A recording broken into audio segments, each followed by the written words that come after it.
Votre attention s'il vous plaît. Cet élément est en lingala et en français.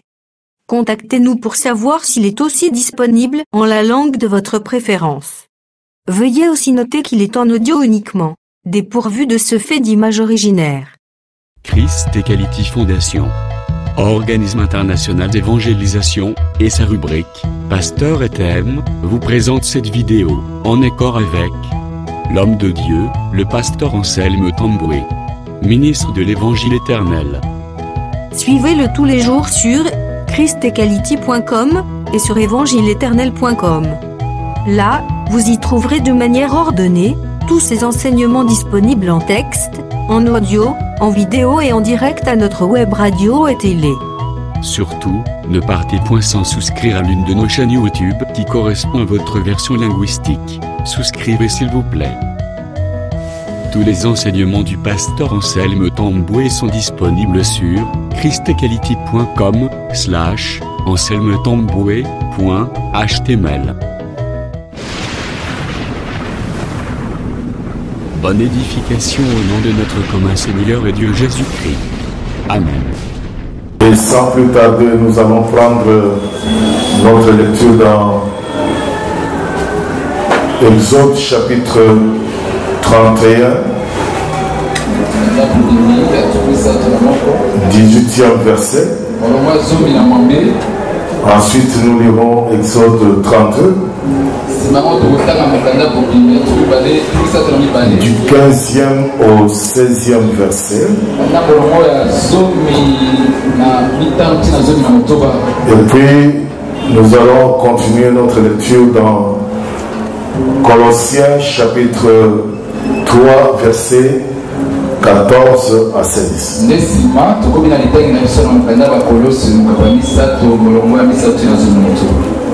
Lorsque l'Éternel, je suis déjà dans Exode 31, verset 18. Exode 31, 18. Lorsque l'Éternel eut achevé de parler à Moïse sur la montagne de Sinaï, il lui donna les deux tables du témoignage, tables de pierre écrites du doigt de Dieu.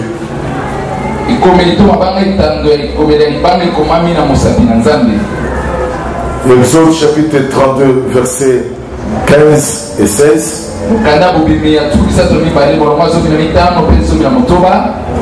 Moïse retourna et descendit de la montagne. Les deux tables du témoignage dans sa main.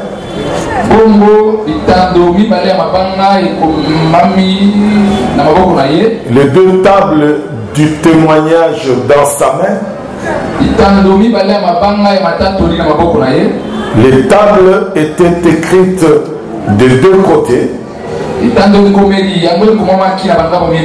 Elles étaient écrites de l'un et de l'autre côté. Les tables étaient l'ouvrage de Dieu. Et l'écriture était l'écriture de Dieu. Dieu avait sur les tables. Nous allons ajouter un autre verset, toujours dans ce chapitre. Verset 19. Mais comme il approchait du camp,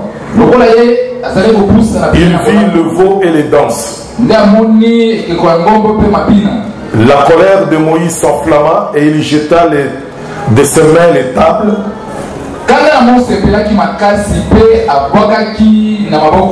le brisa au pied de la montagne. Nous allons lire maintenant Colossiens chapitre 3, versets 14 à 16.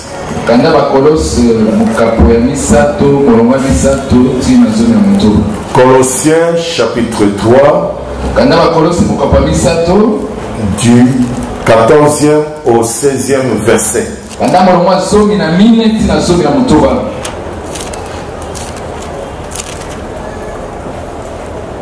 Mais par-dessus toutes ces choses, revêtez-vous de la charité,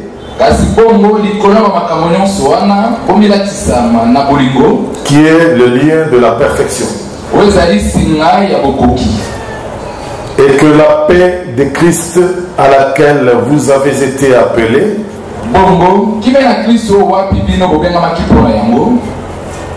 pour former un seul corps règne dans vos cœurs.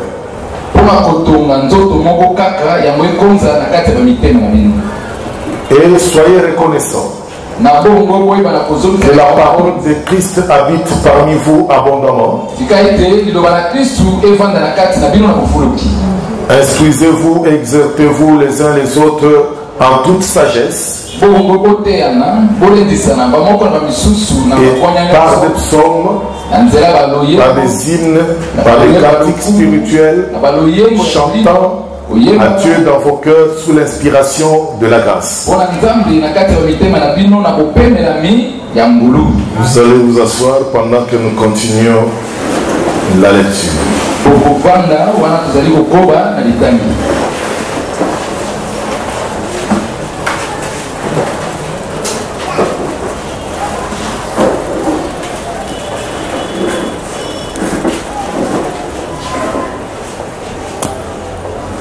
Que le Seigneur vous bénisse pour ce moment merveilleux que nous avons d'être dans sa présence. Je vais vous ajouter le verset d'un moment à l'autre. Mais dans l'entretemps, nous allons prendre d'abord Exode chapitre 9, verset 17. Exode chapitre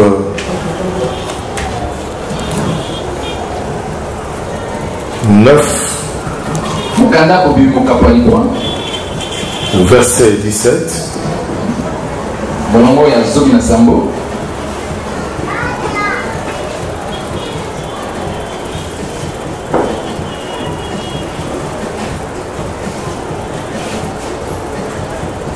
Nous allons lire le verset 16 plutôt, s'il vous plaît. Mais je t'ai laissé subsister afin que tu vois ma puissance et que l'on publie mon nom par toute la terre. Romains chapitre 9, le verset 17.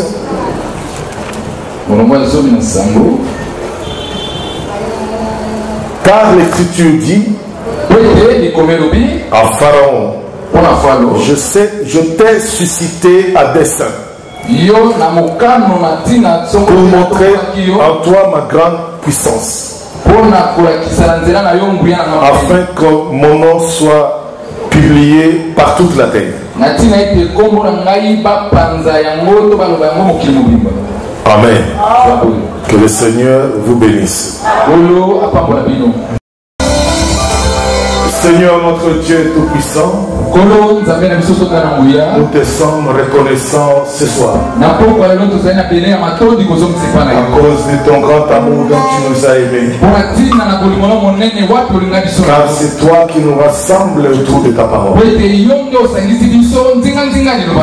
Nous te recommandons cet instant. Tu sois l'alpha et l'oméga. Que tu nous parles, Seigneur. Et que tu touches nos cœurs. Que tu nous ramènes dans ta présence. Parfaitement comme l'ouvrage qui concerne. Sois loué, Seigneur. Nous te recommandons les Écritures que nous venons de lire.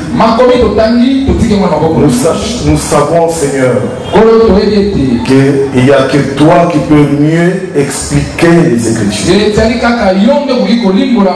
C'est pourquoi sans toi nous ne pouvons rien.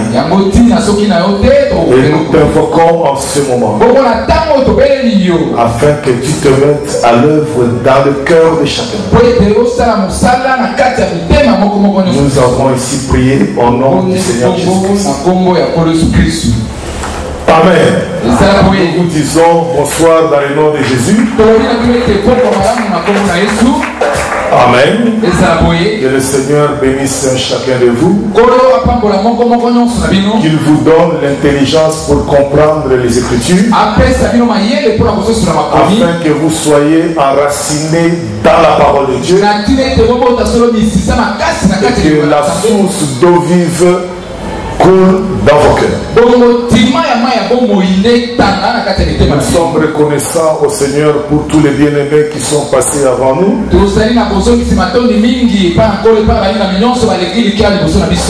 Et surtout que Dieu a envoyé de loin comme de près. Certains ont pris des avions pour venir jusqu'à ce niveau. D'autres étaient dans la ville. Et d'autres encore dans cette assemblée. Et moi je considère que Dieu n'a pas fait toutes ces choses en vain. Et j'ai la ferme conviction en moi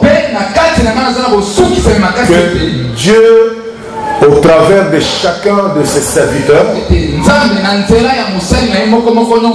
il avait quelque chose à apporter pour la guérison de cette église. Amen. Pour le salut des âmes. Parce que Dieu ne fait jamais quelque chose en vain.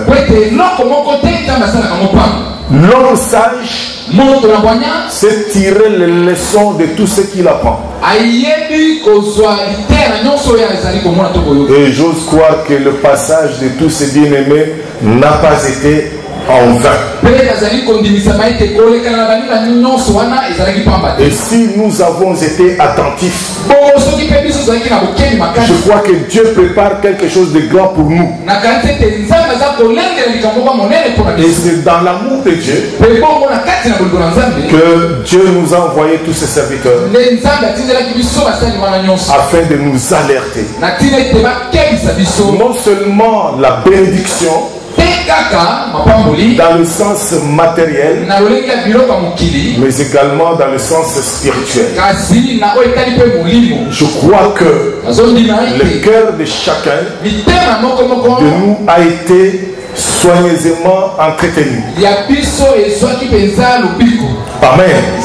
Si tu avais été à l'écoute de Dieu, je crois qu'il y a quelque chose que Dieu a déjà fait dans ton cœur. Amen. Amen. Et ce soir, nous allons apporter un petit quelque chose pour t'édifier aussi, avec notre petite grâce que Dieu nous a faite, de t'apporter la parole de Dieu. Amen. Je bénis Dieu pour cette église, comme l'a fait aussi l'apôtre Didier Loponda, pour tout ce que vous avez fait.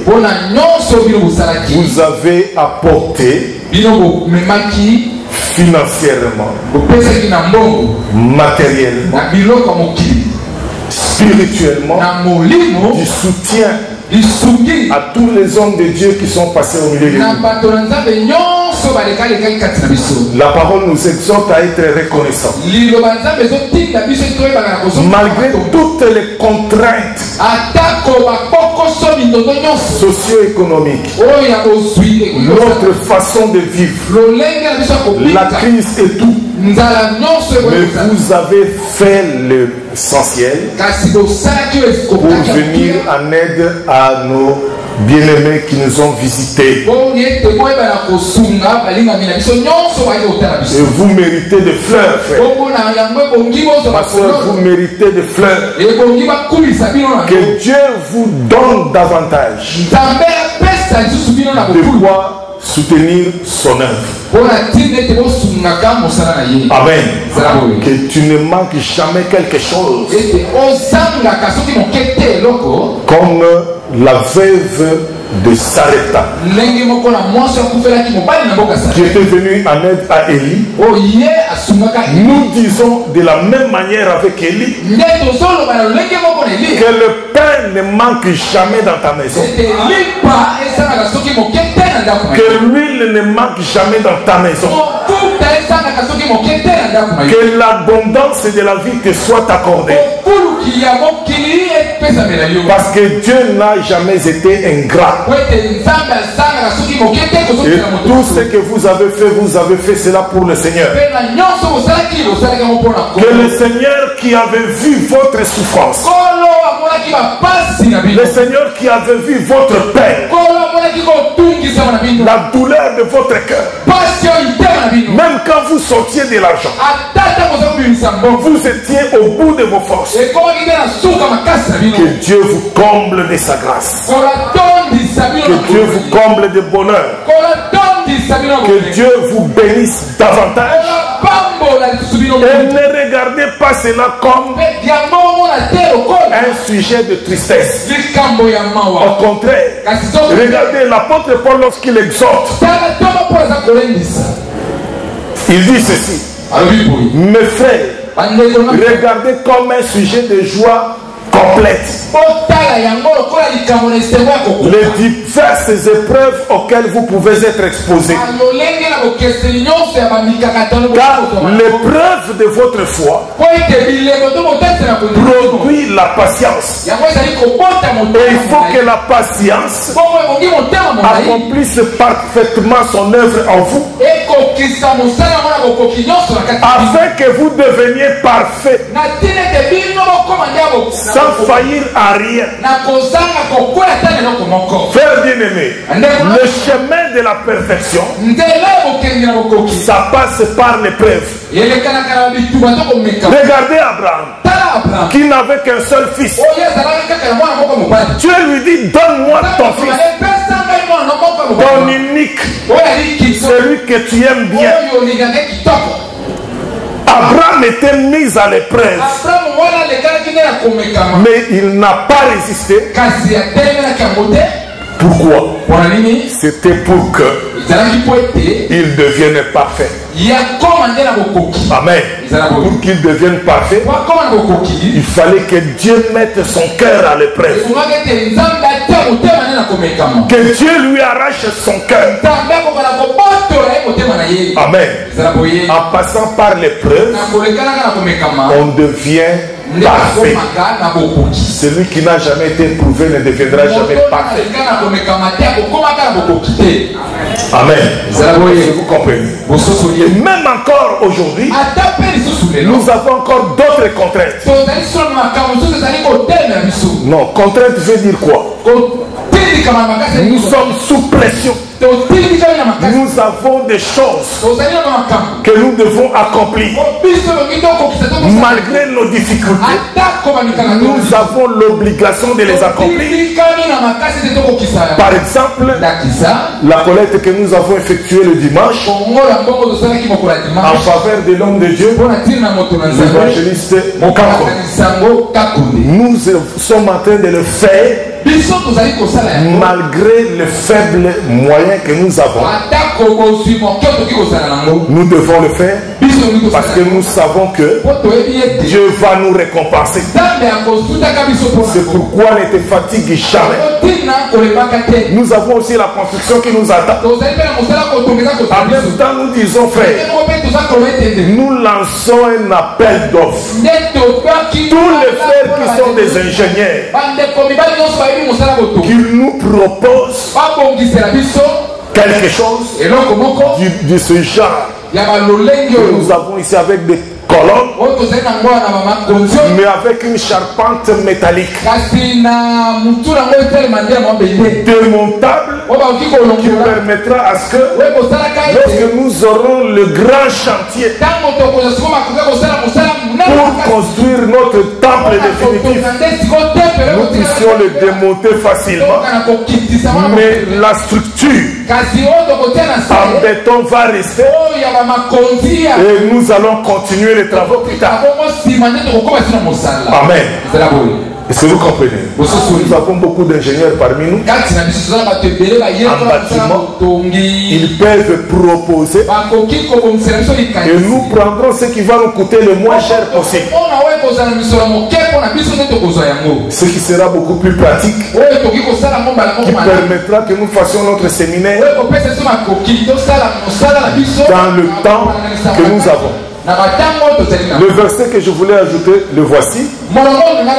C'est dans Colossiens chapitre 3 verset 5. L'écriture déclare ceci: faites donc mourir les membres qui sont sur la terre, l'impudicité, l'impureté, les passions, les mauvais désirs et la cupidité qui est une idolâtrie. Et puis Matthieu chapitre 15 19 dit car c'est du cœur que viennent les mauvaises pensées.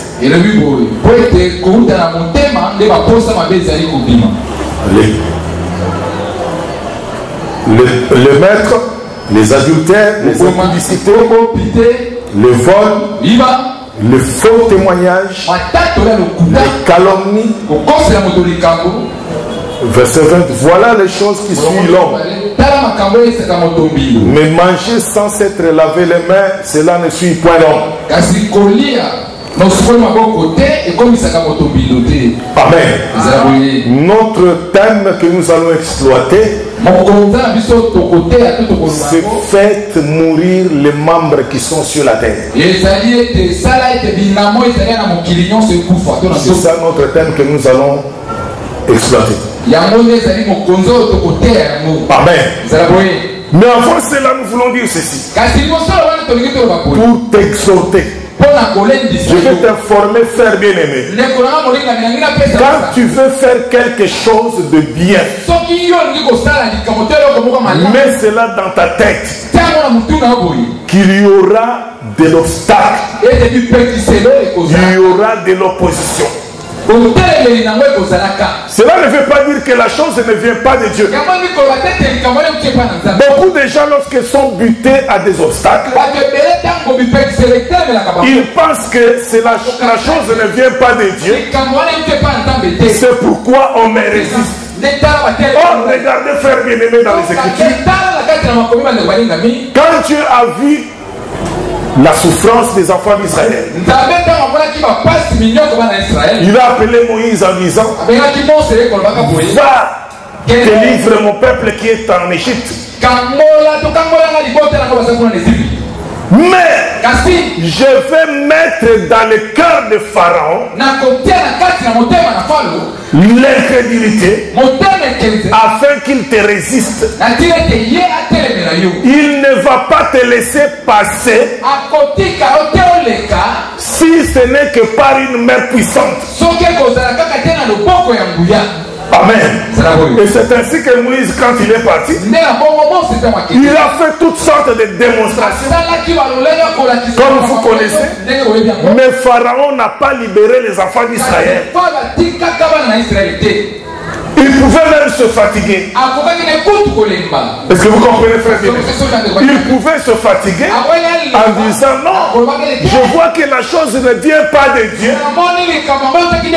Il pouvait aussi avoir un verset qui dit que si Dieu agrée le voie d'un homme, il disposera même ses ennemis en sa faveur. Donc méfiez-vous, bien-aimés. Quand Dieu veut faire éclater sa gloire, Dieu ne te donnera pas la vie facile. Tu trouveras des obstacles sur ton chemin. C'est Dieu qui les place afin que la gloire de Dieu éclate. Afin que la gloire de Dieu éclate. Mais cette gloire de Dieu n'éclatera que par la démonstration de la puissance de Dieu. Amen. Et voilà pourquoi l'apôtre Paul, en exhortant l'église chez le Philippiens, il déclare: ne vous inquiétez de rien. Ce matin, j'exhortais une sœur en disant: sœur, ne crois pas que par tes soucis, même si tu es en train de te débattre comment,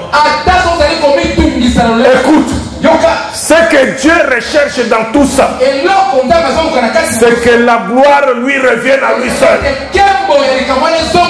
Tu peux battre la main sur la poitrine. Je sais comment chercher l'argent. Je suis intelligent. J'ai des diplômes. Je travaille quelque part. Mais écoutez, frère bien-aimé, Dieu n'a pas besoin que tu t'appuies sur toutes ces choses. Dieu veut que tu t'appuies sur lui seul. Regardez, frère bien-aimé, quand Israël est sorti de l'Égypte, Dieu lui a dit que quand tu seras dans le pays de la promesse et que tu seras établi, ne bats pas le poing sur la poitrine en disant: c'est par ma main que j'ai combattu et que je suis entré en Égypte. Je me suis établi. Amen. Dieu veut que toute la gloire lui revienne. Je me pose bien des questions. Est-ce que frère Israël n'a pas combattu? Ils se sont battus. C'est eux qui étaient en train de se battre. Mais Dieu leur dit que quand vous serez là-bas, ne dites pas que ma main. C'est comme toi aussi, frère. Tu peux dire: j'ai étudié, j'ai attrapé du boulot, je travaille, j'ai mon salaire à la fin du mois, je suis capable de quelque chose. Frère, je disais à un bien-aimé, il y a des gens qui ont le même diplôme que toi. J'ai reçu un monsieur à Bakwandou. Il m'a dit: pasteur, j'ai le même diplôme que le président du Parlement.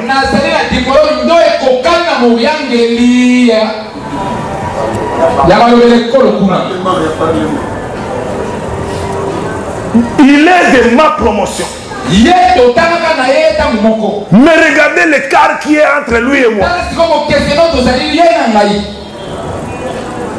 Alors j'ai dit à ce monsieur: écoute, toi, regarde Dieu. Est-ce que vous comprenez? Vous pouvez avoir le même diplôme, mais l'autre est très élevé. Mais toi tu es resté en bas. Mais Dieu veut que toi tu t'appuies sur lui. Amen. Regardez David. David, frère, Dieu l'a tiré derrière les brebis très loin.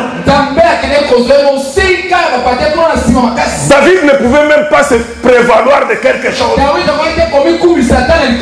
Dieu l'a retiré du bas étage. Amen. Donc il était à l'échelle le plus bas. Un berger. Et les brebis ne lui appartenaient même pas. C'était pour son père. Donc lui n'était qu'un ouvrier, il n'avait rien. Mais regardez comment Dieu l'a élevé.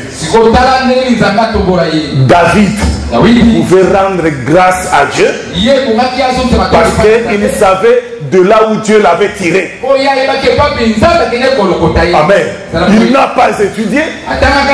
En cela, je n'ai pas dit qu'il ne faut pas étudier. Donc, si tu étudies, c'est pas mal.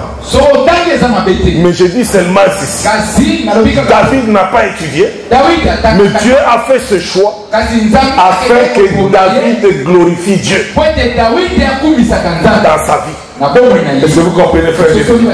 Dieu l'a élevé au-dessus de la nation d'Israël. Par là, je vais te dire, mon frère, ma soeur, malgré tout ce que tu peux avoir comme étude, malgré que tu peux sortir d'une famille qui est renommée, malgré tout ce que tu peux être comme élévation en dignité, mais regarde que Dieu est plus élevé que toi. Amen. Ne te glorifie pas parce que même le souffle que tu as, c'est Dieu qui t'a donné. Amen. Même le souffle que tu as. Je dis à une soeur, est-ce qu'aujourd'hui, si tu te maries, tu savais un jour que tu rencontrerais ton mari? Tout ça, c'est Dieu qui l'a fait. Personne n'a la capacité de manipuler les opérations de Dieu pour parvenir à un certain niveau. C'est Dieu qui t'ouvre les portes. C'est pourquoi tu dois avoir la foi lorsque tu pries. Je prie non pas par ma capacité, mais c'est par la capacité de Dieu que je vais parvenir. Est-ce que vous comprenez, frère bien-aimé? Ne t'appuie pas sur ta chair. Est-ce que vous comprenez? Dieu a désarmé Moïse. Dieu voulait démontrer aussi à Moïse que c'est moi qui vais délivrer Israël de la main de Pharaon. Mais toi, tu n'es qu'un simple envoyé. Est-ce que vous comprenez, frère bien-aimé? Dieu est ton seul appui. Tant de gens peuvent avoir des diplômes mais ils n'auront rien dans leur vie. Il y en aura qui mourront avec leur diplôme sans avoir bénéficié de quoi que ce soit. Amen. Voilà pourquoi, frère bien-aimé, tu devrais t'appuyer sur le Seigneur Jésus-Christ. Amen. Le nôtre seul appui. Tout ce que tu fais, fais-le par la foi. Amen. Que Dieu va te soutenir. Que Dieu marchera avec toi. Dieu relèvera ta tête. Est-ce que vous comprenez, frère bien-aimé? Amen. Pour démontrer que lorsque nous venons sur la terre, nous ne méritons rien. Regardez.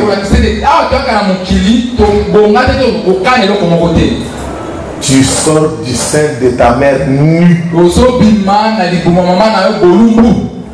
qui est déjà né avec un costume. Tu as déjà entendu qu'un enfant est né un jour vêtu de 3 pièces. Il n'y en a pas. De même que le jour de ta mort, tu n'emporteras pas une valise. Oh, je vais amener les habits là-bas, je vais commencer à changer. Tout cela n'est qu'une vanité. Voilà pourquoi tu dois rendre toute la gloire à Dieu. Toute la gloire lui revient à lui seul. Et même si tu roulais aujourd'hui dans une très belle voiture, tu roulais dans une Rolls, tu roulais dans une... bon, j'évite de citer le nom de ces voitures. On regarde, oh, dit vraiment. Toute la ville en parle, il n'y a que ta voiture. Frère, les jours de ta mort, on ne va pas t'enterrer avec la voiture pour que tu roules dans les séjours de mort avec la voiture. Voilà pourquoi tu dois aimer ton frère que tu vois. Nous devons vivre comme des frères. Entre nous, les pasteurs et les fidèles, comme des frères, comme des pères et des fils. Nous ne sommes pas en guerre les uns les autres. Nous ne sommes pas dans une concurrence les uns les autres. Ce que j'ai remarqué comme esprit parmi beaucoup de gens dans les assemblées des saints, c'est que les gens prêchent par orgueil. Les gens veulent prêcher pour qu'on sente qu'ils sont là. Non, nous ne sommes pas là dans une course. Ce n'est pas par le nombre de révélations que tu vas entrer dans le royaume de Dieu. Frère, la parole de Dieu doit nous inspirer la crainte. Lorsque je lis un homme comme Paul, l'apôtre Paul qui a eu de grandes révélations, la parole dit qu'il a quitté là où il était. Après la révélation du Seigneur, il est allé à Jérusalem vers ceux qui étaient avant lui pour comparer l'évangile qui prêchait parmi les païens afin de savoir si c'est la même chose. Mais regardez tant d'orgueil aujourd'hui. Les gens, quand ils reçoivent une révélation, et avec tout l'orgueil possible, je vais contredire ces gens qui ont prêché avant. Avec quelle fausseté, le manque d'humilité. L'apôtre Paul craignait réellement Dieu. Il dit, j'ai monté à Jérusalem afin de faire la connaissance de Céphas et j'exposais l'évangile que je prêche parmi les païens afin de ne pas courir en vain. Là c'est dans Galates. Et dans le livre de Corinthiens, il dit encore ceci. 1 Corinthiens 9. Moi donc je cours non pas comme à l'aventure, non comme bataille, mais je tiens mon corps assujetti. Je frappe durement mon corps de peur d'être rejeté après avoir prêché aux autres. Tu peux avoir prêché de grandes révélations, mais si tu n'as pas la crainte de Dieu, tu iras tout droit en enfer. L'apôtre Paul ne croyait pas que les révélations qu'il prêchait étaient la porte pour entrer dans le royaume de Dieu. Il avait la crainte d'être rejeté. Est-ce que je suis contre les révélations? J'aime la révélation et je veux prêcher la révélation. Amen. Je veux prêcher la révélation, mais j'aimerais que tu aies la crainte de Dieu. Amen. Avec beaucoup de connaissances que tu as, tu peux aller aussi en affaire. Si tu n'as pas la crainte de Dieu. Amen. Est-ce que vous comprenez? Si Dieu n'a pas épargné Moïse, l'homme à qui Dieu a dit tu vas faire entrer mon peuple dans le pays de Canaan, quelle grande démonstration Moïse avait fait. Ouvrir la mer Rouge. Frère, vous croyez que c'était une petite chose? C'était un grand miracle, une grande démonstration. Comment Dieu a mis à sec la mer Rouge et l'écho de Moïse est allé dans toutes les autres nations qui étaient dans le pays de Canaan. Dieu n'a pas peur d'un homme de Dieu, qu'il soit Moïse, qu'il soit Paul, qu'il soit Pierre, qu'il soit Jean. Oh non, j'ai vu l'Apocalypse. Si tu n'as pas la crainte de Dieu, tu n'entreras pas dans le royaume de Dieu. Amen. Cet homme que Dieu appelait Moïse Regardez, frère bien-aimé. Même dans sa naissance, il est né dans un temps terrible. Je vais d'abord vous présenter Moïse avant de toucher ce que j'ai à toucher. Par sa naissance, il est né dans un temps de persécution où Israël était persécuté. Beaucoup de gens se posent des questions. Est-ce que Dieu peut permettre vraiment que son peuple souffre? Mais regardez, frère bien-aimé, Israël en Égypte, Dieu va susciter un pharaon qui n'avait pas connu Moïse et Joseph plutôt. Joseph, ce pharaon-là ne connaissait pas Joseph. Et nous pouvons dire aussi que Dieu peut susciter des prédicateurs qui n'ont pas la crainte de Dieu. Oui. Dieu peut les susciter. Les gens se posent des questions. Pourquoi? Mais Pharaon, qui ne connaissait pas Dieu, a commencé à maltraiter Israël. Israël fut maltraité. Au point même de trouver la mort. On les faisait mourir. Est-ce que Dieu n'était pas là? Vous croyez que Dieu était mort? Dieu n'était pas mort. Dieu était toujours vivant. Est-ce que vous comprenez? Et les enfants d'Israël gardaient toujours la parole. Quand j'ai suivi les prédicateurs qui sont passés ici, parler de la circoncision, c'est, je crois, l'apôtre Cassie qui a mené le peuple à la montagne et qui a commencé à les circoncire. Et l'Écriture dit que les gens qui sont sortis de l'Égypte, tous étaient circoncis. Donc ils gardaient aussi le signe que Dieu leur avait dit, que vous êtes un peuple mis à part. Amen. Ils avaient le sceau de Dieu.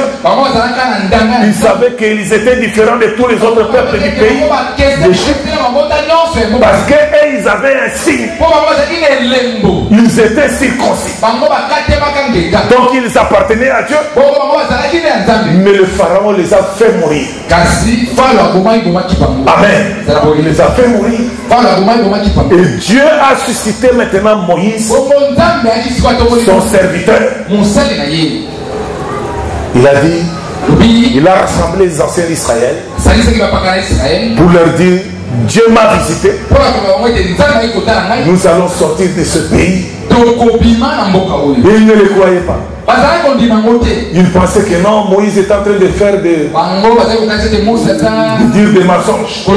Moïse a donné les signes. Il a fait entrer la main dans son manteau, il l'a fait sortir. La main était couverte de lèpre. Avec cette démonstration seulement tu vas nous sortir d'ici. Il a jeté le bâton par terre. Et ils ont regardé, c'est devenu un serpent. Avec ça tu vas nous sortir de ce pays. Ils ont minimisé Moïse. Est-ce que vous comprenez, frère bien-aimé? Quelqu'un qui vient comme un magicien, il jette le bâton par terre et puis il vous dit que je vais vous délivrer. Mais ça c'est étonnant. Est-ce que vous voyez, frère bien? Amen. Quand ils sont allés devant Pharaon, il a jeté le bâton. Pharaon aussi a osé. Il a dit, mais ça c'est rien. Je peux faire ça. Il a demandé à ses enchanteurs de faire les choses. Et aussi ils ont jeté des bâtons. Et la verge de Moïse a avalé tous les petits serpents. Malgré cela, Pharaon était toujours incrédule. Mais le dernier jour, Dieu a dit, je vais toucher. Cette fois-ci, Pharaon va vous libérer. Et vous allez partir. Amen. Quand Dieu l'a fait, il a touché tous les premiers-nés de Pharaon assis sur le trône jusqu'au dernier serviteur de Pharaon.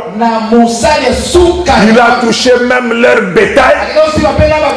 Il les a frappés. Et Pharaon a dit, bon, maintenant j'en ai assez. Moïse prend le peuple et tu peux partir. On les a libérés la nuit. Et Israël est sorti d'Égypte. Amen. Et ils ont traversé la mer Rouge. Nous connaissons tous l'histoire. Comment ils ont traversé la mer Rouge. Et Dieu a englouti Pharaon et toute son armée. Israël a inspiré la terreur. Je vais te dire, frère bien-aimé, persévère jusqu'à la fin. Dieu va inspirer la terreur devant tes adversaires. N'abandonne pas les choses de Dieu. Tes ennemis prendront la fuite. Les ennemis de cette église prendront la fuite. Frère, quand vous regardez Israël, ils sont entourés que par leurs ennemis. Si tu es entouré par les ennemis, n'aie pas peur.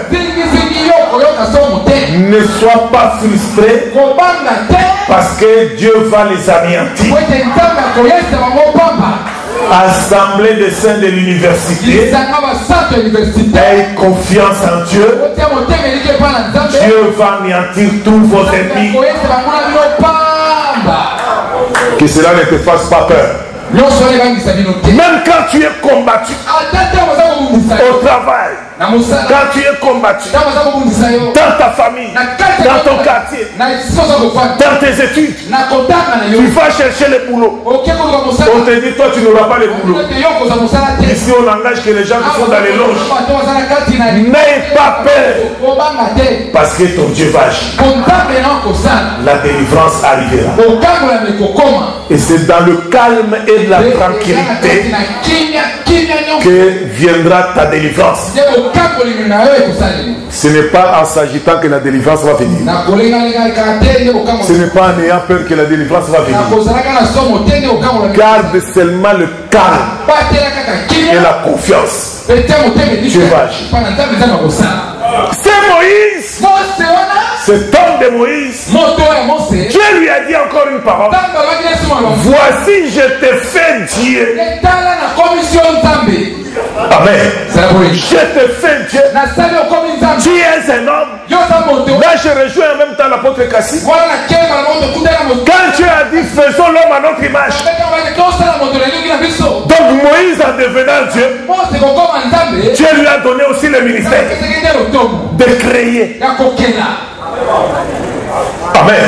Dieu l'appelle à la montagne. De tous les hommes de la Bible, je confirme comme Dieu l'a dit, il n'y a pas un homme comme Moïse à qui Dieu parlait bouche à bouche.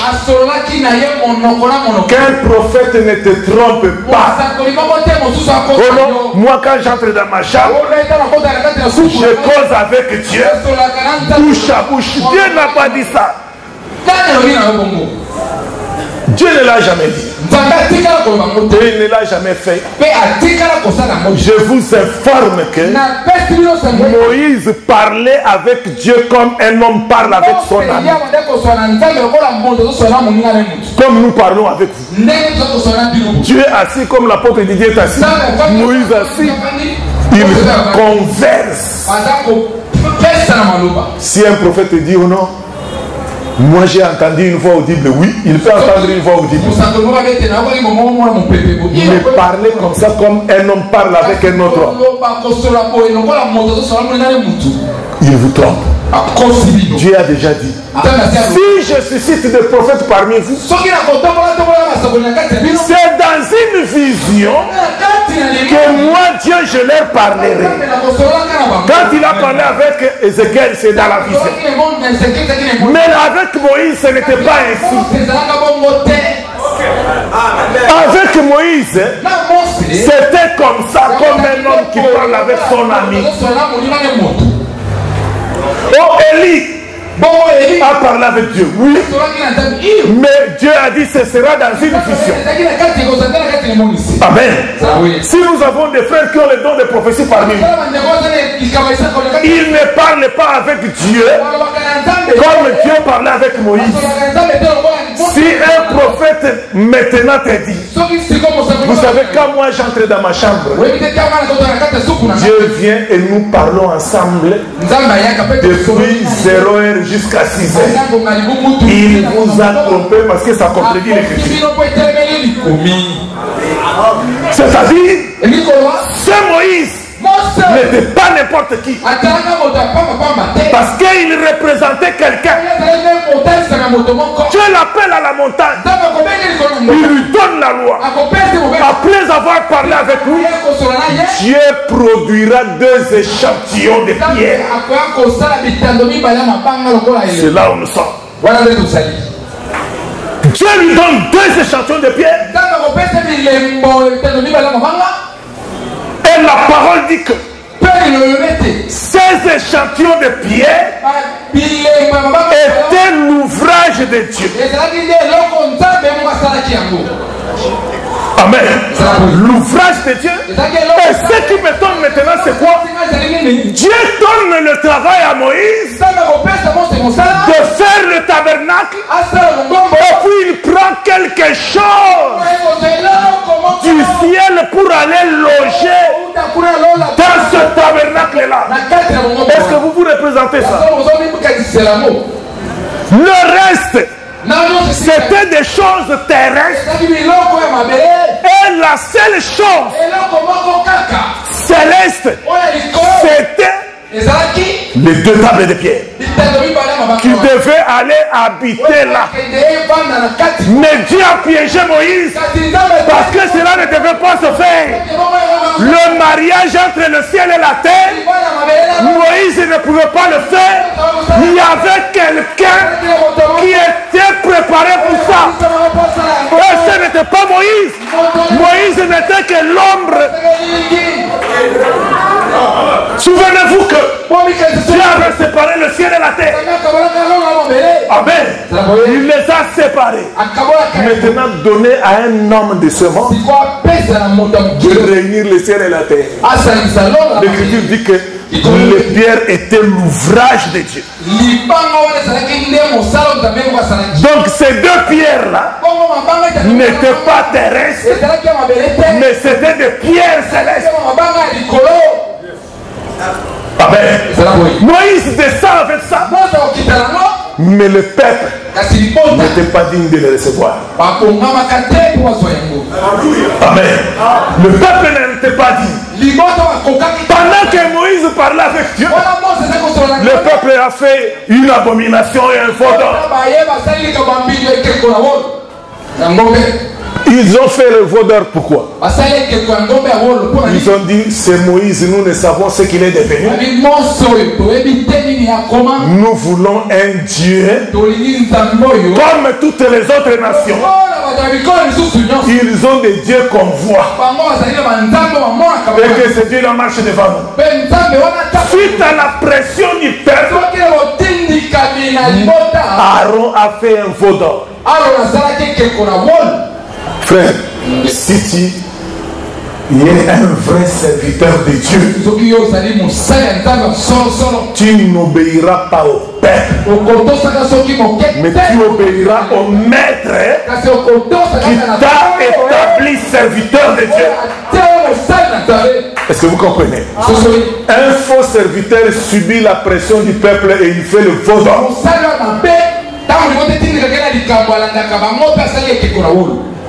Si le peuple te dit quelque chose, examine, est-ce que c'est conforme à l'écriture? Si cela n'est pas conforme à l'écriture, ne le fais pas. Amen. Ne le fais pas. Des serviteurs qui subissent la pression et qui veulent plaire au peuple. Regardez le jour où le peuple a dit à Samuel: nous voulons avoir un roi comme tous les autres peuples. Cette idée-là d'être comme tous les autres peuples n'est pas l'idée de Dieu. Amen. Ce n'est pas l'idée de Dieu. Israël ne doit pas ressembler aux nations. Même vous, assemblée de l'université, ne cherchez pas à être comme les autres assemblées, les autres églises de Kinshasa. Oh non. Nous avons vu que là-bas aussi on a fait ceci, nous voulons faire chez nous. Cela va faire que Dieu vous quitte. Si vous voulez copier les autres nations, non, vous voulez nous dire que nous ne pouvons pas avoir un pape parmi nous, un monseigneur. Nous voulons aussi avoir un monseigneur. Nous voulons avoir un pasteur qui soit au-dessus des autres pasteurs. C'est l'image de monseigneur. Est-ce que vous comprenez? Vous avez copié ça de l'église catholique, là où Dieu ne peut même pas arriver. Ne cherchez pas à ressembler aux autres nations. Amen. On a posé la question à Jésus: qui sera le plus grand parmi nous? Vous savez cette question? Cette question demeure encore aujourd'hui dans les églises. Qui est le plus grand des serviteurs? Qui est le monseigneur et le cardinal? C'est le même démon qui habitait les disciples de Jésus. Est-ce que vous comprenez? Ils ont posé la question. Mais écoutez la réponse de Jésus. Celui qui veut être grand parmi vous, il prend un petit enfant, il place devant eux. Si tu veux être grand, sois comme cet enfant. Est-ce que vous comprenez? C'est ça la réponse de Jésus. La question que vous vous êtes toujours posée, même vous là dans votre cœur, vous en avez. Mais prenez la réponse de Jésus. Donnez-le. Vous croyez que vous êtes les premiers à poser ce problème? Vous n'êtes pas les premiers. Mais Jésus a dit, vous savez les pharisiens, ils aiment à être les premiers. Et Salomon a soutenu en disant, vanité de vanité, car sous le ciel, l'homme cherche à dépasser son frère. Il veut être le premier. Donc Jésus a répondu déjà, même à Salomon. Est-ce que vous comprenez? Amen. Amen. Jésus n'a pas dit, oh non, Pierre, comme je t'ai donné les clés, toi tu es le chef. C'est ça l'inspiration des catholiques. C'est à Pierre qu'on a donné les clés. La clé c'est quoi? La clé c'est la révélation de la parole. Le jour de la Pentecôte, Pierre s'est tenu debout avec la clé et il a ouvert la porte. 3000 âmes sont converties. Est-ce que vous comprenez? Amen. Donc, si tu es un faux serviteur, tu seras tous les jours en dispute avec tes frères parce que tu veux être le premier.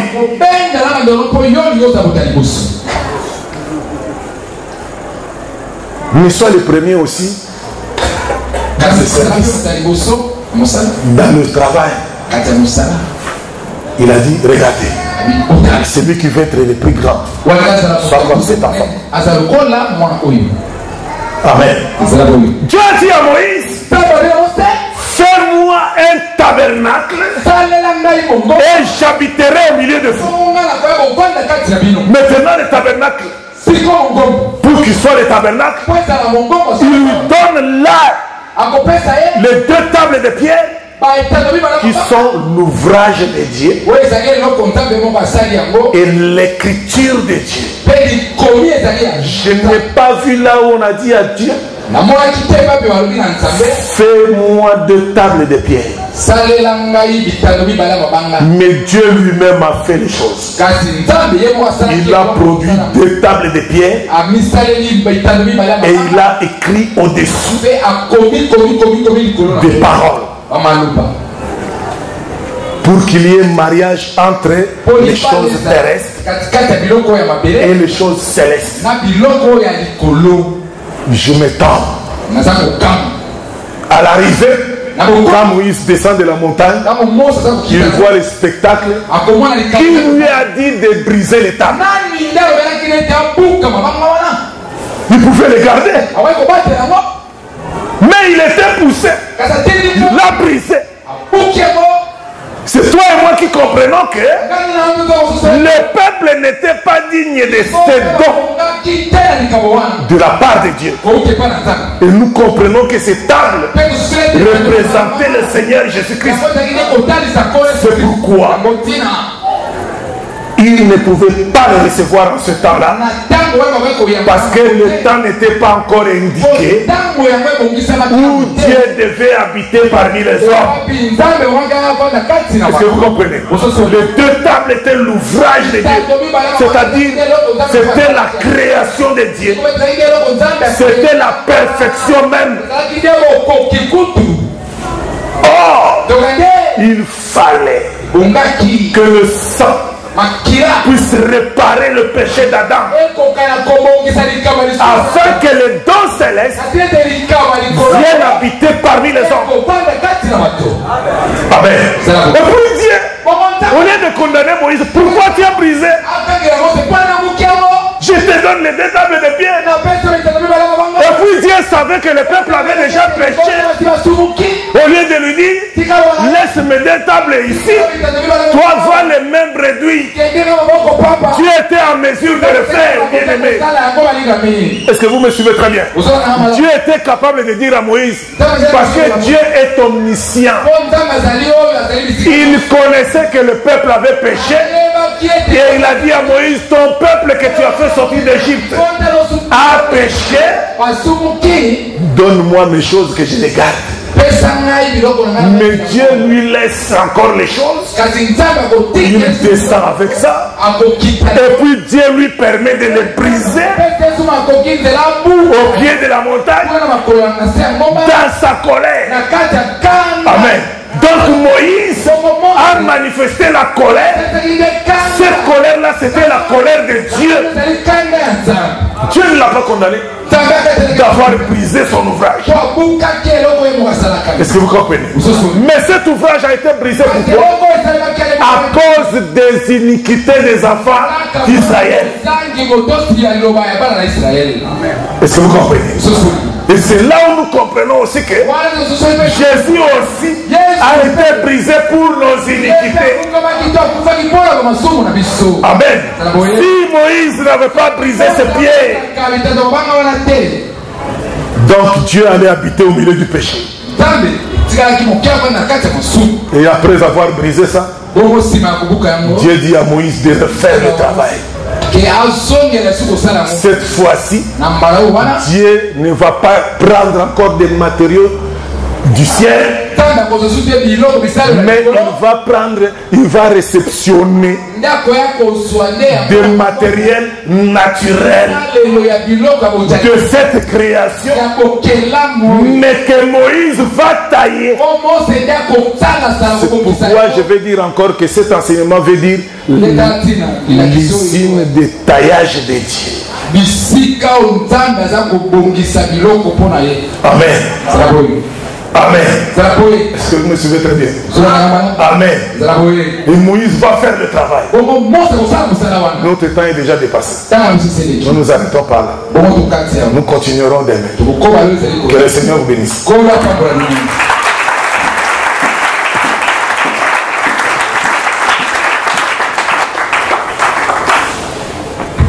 Salam tunayo.